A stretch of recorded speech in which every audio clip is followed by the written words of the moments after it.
to each and every one of you who keep supporting this channel. I say God bless you, because at the end of the day, there is no Sokik TV, there is no Real Talk with Jenny without you. So I appreciate you. Thank you for your love and support. May God bless you, and please keep supporting this channel, keep supporting the content, keep supporting Sokik Media as a brand. You know how we do it. Let's go subscribe. When we come back, I've got something amazing I want to talk about. It's heartbreaking, but we just need to talk about these things. Let's go subscribe. We'll be right back.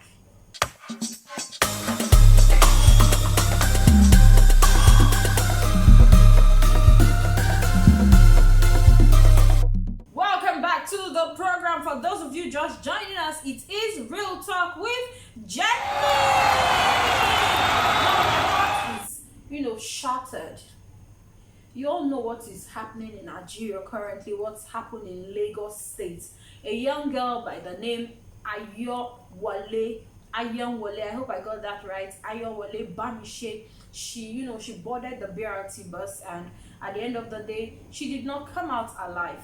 Now, at first, a lot of people kept asking questions. What happened to her? What happened to her? And it became an issue. In fact, I personally want to tag it hashtag justice for Bamise. Yes, I think we need to let this hashtag trend, justice for Bamise. Now, Bamise, who is a fashion designer, she works on the island, but her family stays, her sister stays at Otta.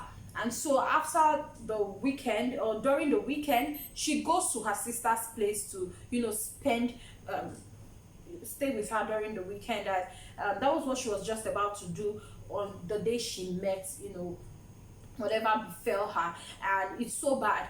She needed to board the BRT bus to Oshodi, and of course she got into the bus, but she felt uncomfortable. She wasn't feeling the bus because she happened to be the only one in the bus, according to her, because she sent a voice note, not a video, sorry about that. She sent a voice note to a friend of hers, explaining to her that the driver is acting funny.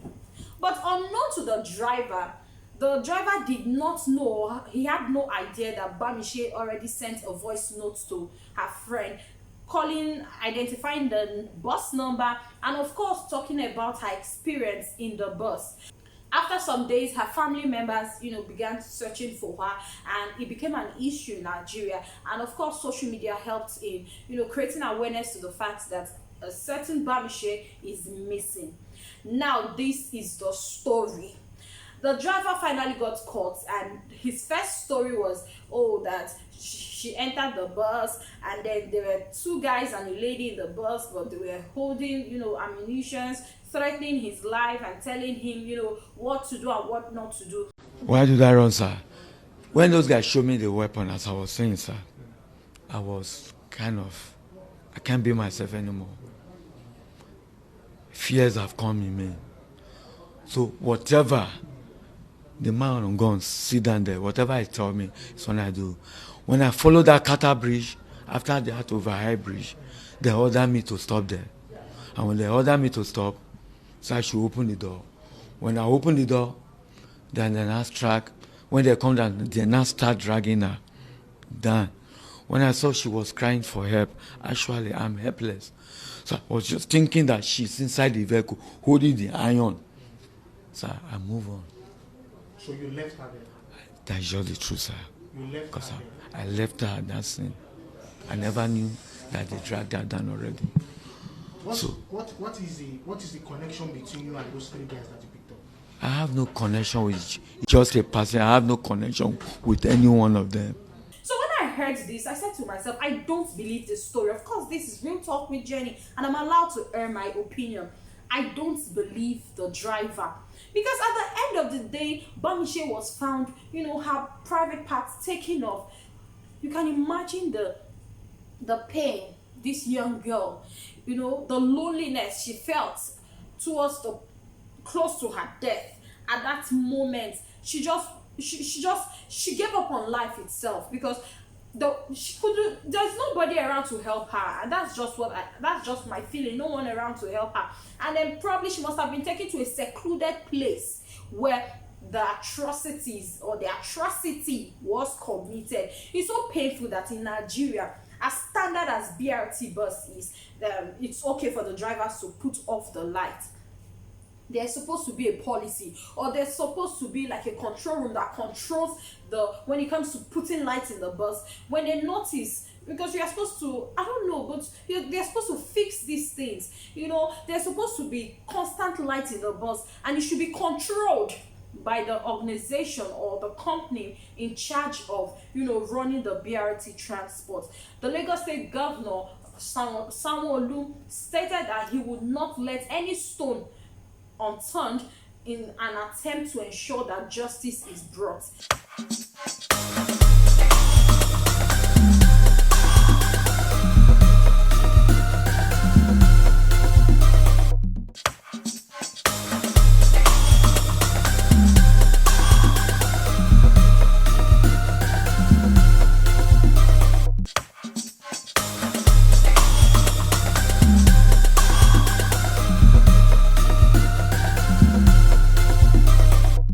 And a lot of people, on social media, they've been saying, or they've been, coming out saying, that's how you keep promising us, that's how you keep promising us. Just make sure that at the end of the day, you are able to do this one. Just do this one, not only this one will they beg you for.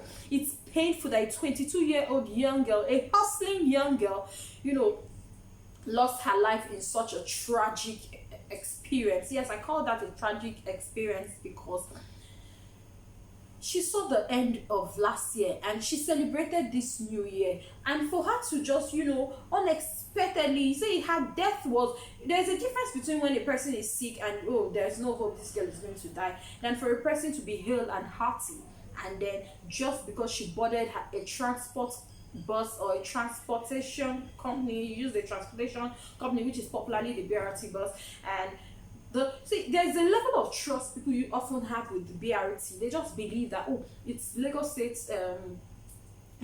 State's transportation company, and we believe that it's safe because a lot of procedures there are a lot of processes in employing the drivers.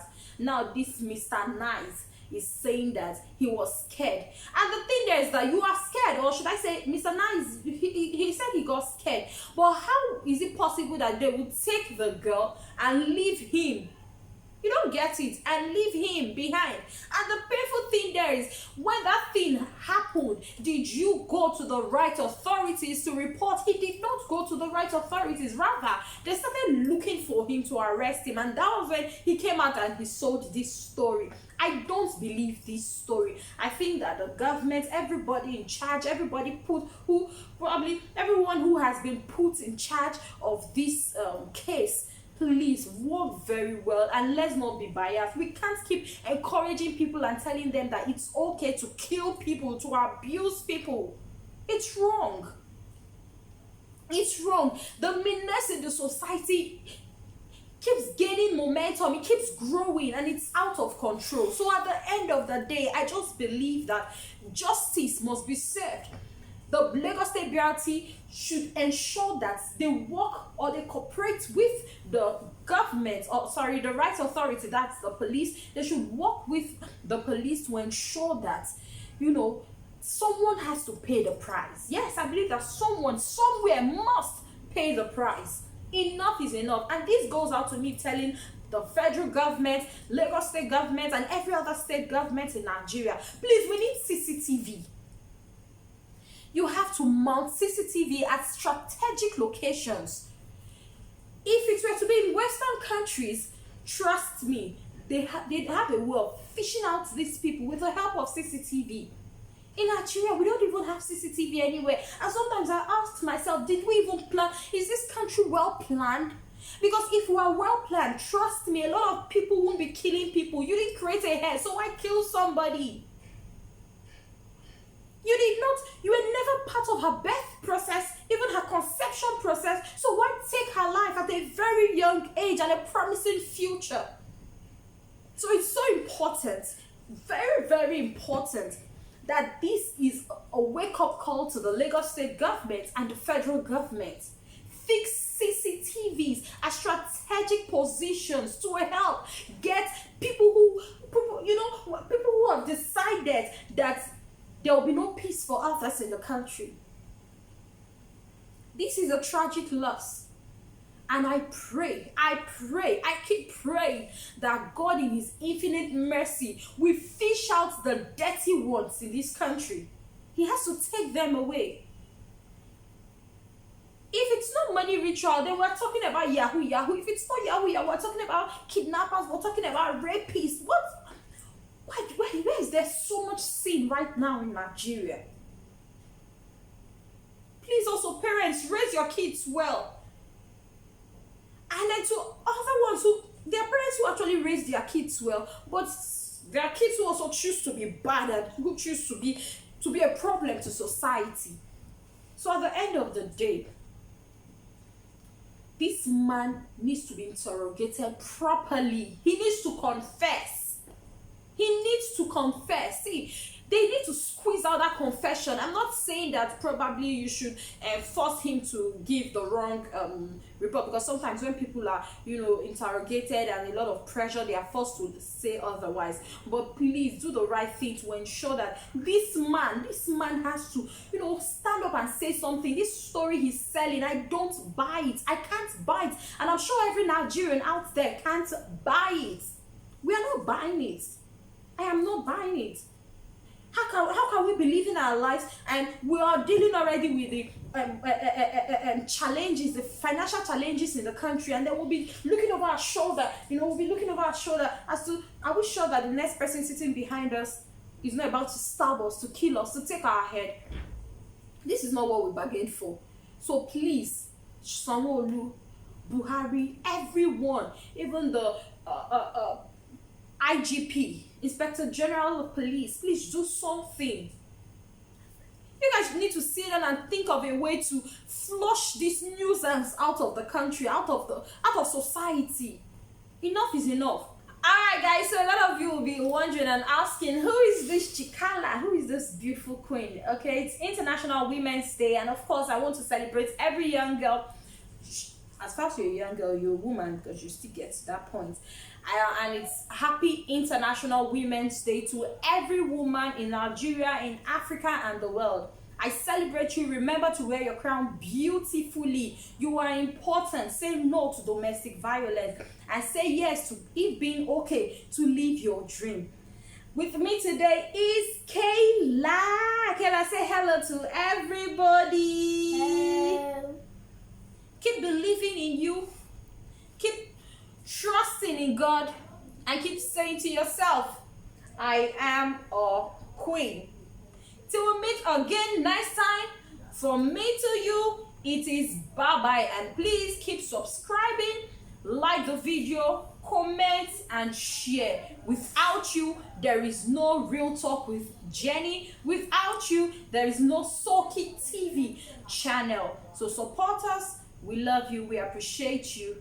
And Kayla kind of stepped out a little bit, I think she's kind of camera shy. It's her first time, but trust me, this girl ain't quiet, and she's going to unveil all within her, the amazing creativity. She's a very creative child, and that is what I love about her. Sometimes she's part of the people who, direct this video. She's my director, so very soon you'll get to meet her. Till we meet again, it's bye-bye. I love you. Peace.